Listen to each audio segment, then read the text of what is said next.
কিমানখন স্কুল আজি সোমাই গ'ল এই কথাবিলাক যদি আমি ক'ব লাগে প্ৰথম মই ক'ব খোজোঁ টোটেল LP স্কুল আমাৰ আছে যেহেতু আমি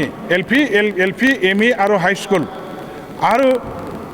আমাৰ ছিনিয়ৰ ছেকেণ্ডাৰী স্কুল এইবিলাকৰ প্ৰভিঞ্চিয়েলাইজ কৰিবৰ কাৰণে খাতত ইয়াৰটো আমি 2015 গতিকে এই 2015লৈকে যদি আমি লোৱা হয় 2015 চনৰ 31/12 সেই সময়লৈকে যদি লোৱা হয় LP স্কুল আহে 690টা 690 স্কুল আহে UP অৰ্থাৎ ME স্কুল 217খন আহে হাই স্কুল আহে 109 ছিনিয়ৰ ছেকেণ্ডাৰী স্কুল আহে আমাৰ মানে 20খন হায়াৰ ছেকেণ্ডাৰী স্কুল আহে 7খন এই গতিবিলাক আজি আমি টোটেল 1043 LPৰ পৰা আৰম্ভ কৰি ছিনিয়ৰ ছেকেণ্ডাৰীলৈকে 1043 স্কুল বা কলেজ আমি পাইছোঁ আৰু লগতে কলেজ হিচাপে total 16 numbers of colleges total 16খন কলেজ আমি প্ৰভিঞ্চিয়েলাইজেশ্যনৰ কাৰণে দিছোঁ ইয়াৰ ভিতৰত 16খনৰ ভিতৰত 13টাটো কমপ্লিটলি নতুনকৈ প্ৰভিঞ্চিয়েলাইজ কৰিবৰ কাৰণে দিয়া প্ৰপ'জাল আৰু 3টাটো অলৰেডি প্ৰভিঞ্চিয়েলাইজ বাট মানে some streams have to be introduced in all মানে already provincialized colleges already provincialized college 3খন আছে য'ত নেকি জাষ্ট ষ্ট্ৰীমটোহে ইন্ট্ৰডিউচ কৰিব লাগে এতিয়া ষ্ট্ৰীম ইন্ট্ৰডিউচ কৰা আৰু নতুনকৈ প্ৰভিঞ্চিয়েলাইজ কৰিবৰ কাৰণে 13টা এইটো লৈ পেলাই total 16 numbers of colleges will be totally provincialise ফুলি প্ৰভিঞ্চিয়েলাইজ ইয়াৰ কাৰণে দিয়া হ'ল আৰু এতিয়া আমি আমাৰ যেটো দেখা গ'ল এই গতিবিলাক আমাৰ কি কয় টিচিং এণ্ড নন টিচিং ষ্টাফবিলাকক লৈ যিমানখিনি আমাৰ ইয়াত ফাইনেন্সিয়েল ইনভলভমেণ্টৰ কথা আহি গ'ল সেইটো হ'ল 205 কোটি 83 লাখ টকা 205 কোটি 83 লক্ষ সামথিং ইয়াৰ টোটেল এনুৱেল বাজেট মানে কি কয় আমাৰ এইবিলাক প্ৰভিঞ্চিয়েলাইজ হোৱাৰ পাছত আহি যাব গতিকে আজি আমাৰ কাৰণে খুব এটা ডাঙৰ এচিভমেণ্ট আমি ক'ব খোজোঁ যে আমাৰ দীৰ্ঘদিনীয়া যিটো সমস্যা স্কুল ভেঞ্চাৰ টকাৰ কাৰণে হেজাৰ টিচাৰসকলে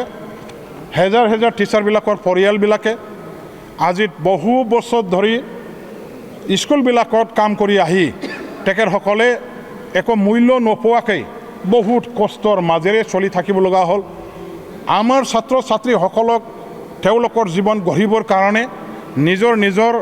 অভাৱ অভিযোগ কষ্ট সেইবিলাকৰ প্ৰতি তেখেতসকলে গুৰুত্ব আৰোপ নকৰি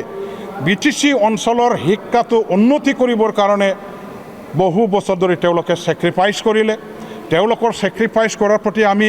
আজি সন্মান জনাইছোঁ শ্ৰদ্ধা জনাইছোঁ ইয়াৰ কাৰণে আজি আমি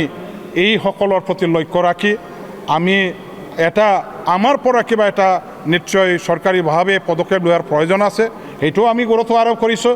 আৰু সৰ্বপ্ৰথম আমাৰ গুৰুত্বটো হ'ল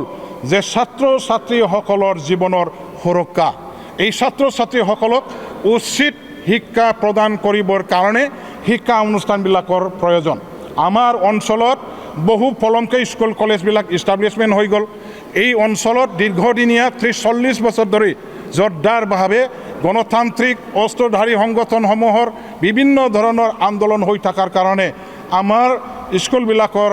মানে ইষ্টাব্লিছমেণ্ট বা স্কুলবিলাকৰ খোলাৰ বেলেকাত যথেষ্ট পলম হৈছিল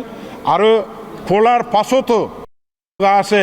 স্কুল প্ৰভিঞ্চিয়েলাইজেশ্যন কৰাৰ বেলেকাৰ সহায় আগবঢ়াবৰ কাৰণে সেইখিনি কাম কৰিব নোৱাৰাৰ কাৰণে নথি পত্ৰ সংগ্ৰহ কৰাৰ বেলেকাতো আমাৰ শিক্ষকসকলে শিক্ষা অনুষ্ঠানবিলাকে যথেষ্ট মানে অসুবিধাৰ সন্মুখীন হৈছিল যথেষ্ট মানে লেখনাটো থাকি গৈছিল ইয়াৰ কাৰণে এই অঞ্চলত স্কুলবিলাক প্ৰভিঞ্চিয়েলাইজ নোহোৱাকৈ বহু বছৰ ধৰি ভেঞ্চাৰ অৱস্থাতে থাকিব লগা হ'ল এইবিলাকৰ আজি আমি আমাৰ শিক্ষা অনুষ্ঠানবিলাকৰ অৱস্থা যাৰ কাৰণে মানে বেয়া হৈছে শৈক্ষিক বাতাবৰণ নষ্ট হৈছে শিক্ষাটো যিমানখিনি উন্নতি হ'ব লাগিছিল BTC অঞ্চলৰ বাহিৰৰ লগত যেনেকুৱা ধৰণৰ আমি তুলনা কৰি পেলাই আগবাঢ়ি যাব লাগিছিল সেইখিনি পদক্ষেপটো আমি ল'ব পৰা নগ'ল এতিয়া এই সমস্যাৰ পৰা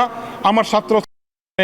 আমাৰ শিক্ষা বিভাগৰ পৰা BTC গভৰ্ণমেণ্টে আজি এইখিনি আমি পদক্ষেপটো লৈছোঁ ইয়াৰ কাৰণে আমাৰ সকলো বিধায়ক সকলো MCLA EMৰ লগতে BTC অঞ্চলৰ আমাৰ শিক্ষক সমাজ ছাত্ৰ ছাত্ৰী সমাজ অভিভাৱক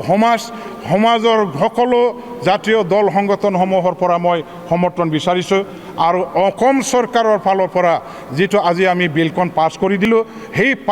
পাছ হোৱা বিলৰ অনুমোদনৰ কাৰণে মহামান্য গভৰ্ণৰৰ অনুমোদনৰ কাৰণে যাতে আমি সোনকালে পাওঁ অসম চৰকাৰৰ ফালৰ পৰা যাতে ভূমিকা লোৱা হয় ইয়াৰ কাৰণে মই আহ্বান জনাইছোঁ বাকীখিনি আপোনালোকে দিব নহয় বড়ো মিডিয়াম আৰু অসমীয়া মিডিয়াম এইবিলাকৰ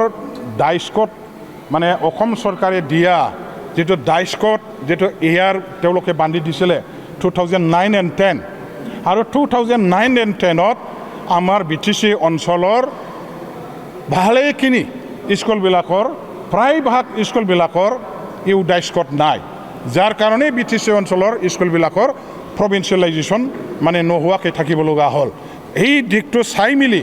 আমাৰ উদ্দেশ্যটো হ'ল যে স্কুলবিলাকৰ provincialize কৰাৰ দ্বাৰা দি ছাত্ৰ ছাত্ৰীসকলক উপকৃত কৰিব লাগে ছাত্ৰ ছাত্ৰীসকলে শিক্ষাৰ অধিকাৰ পাব লাগে গুণগত শিক্ষাৰ আমি অধিকাৰখিনি দিবৰ কাৰণে এইবিলাক দিশত আমি যথেষ্ট হাল সলনি ঘটাইছোঁ আমি আমাৰ ডাইস্কট অসম চৰকাৰে দিয়া 2009-10ৰ পৰা উঠি আহি আমি 2022-23লৈকে এই ডাইস্কটটো মানে ল'ব পাৰিব বুলি আমাৰ আইনত ইতিমধ্যে আমি ৰিলেক্সেশ্যন দি সেইখিনি মানে 22-23টো আমি ধৰি লৈছোঁ গতিকে এইটো ধৰাৰ পাছত প্ৰায়ভাগ স্কুলবিলাকে ইয়াত সোমাই গ'ল